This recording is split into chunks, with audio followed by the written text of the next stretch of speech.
Hey everybody, welcome back to our count up to 600 custom ultimates. We're at number 326, and this one originally was turned from an elite into an ultimate. Me and actually, he actually was then returned into another ultimate using a different lower. So, who better than Kanyon? Now, originally he had black tights with silver. I think or Matt Gould actually helped me with that decal and whatnot. But then I decided to use the Elite figure lower because it was painted and made by Mark Ruff and a lot of mics I know. And he did a phenomenal job on this. So I didn't, originally I had on Macari for like the longest time. It wasn't selling as Elite. I decided to take it apart and then take the other one apart and put them together. And then the head was from, I want to say Hederation. I think it might have been Hederation. There was a different head at one time too. I switched out the head for Hederation, and then Cujo did a phenomenal job painting it. The torso was Ric Flair, and then we used the not Michael, Shawn Michaels. Shawn Michaels kind of gloves right there to give him that look.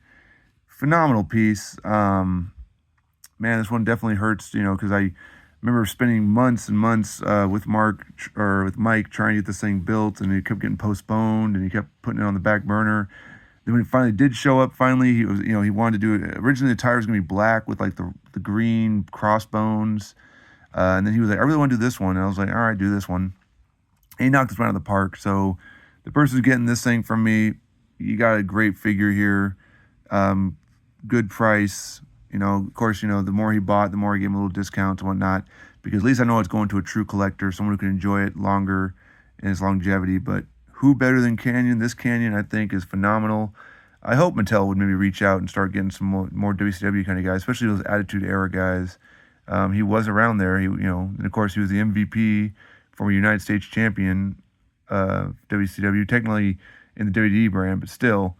You got Diamond Dallas Page, you need Kanyon so we can do that infamous Kane Undertaker versus DDP Kanyon match. But I just don't see it happening, unfortunately. He didn't. His life didn't go very well after WWE. He didn't. Wasn't. He was having a very controversial figure at the time, and of course, his death was by his own hand. So, Chris Kanyon, great. Truly underrated character.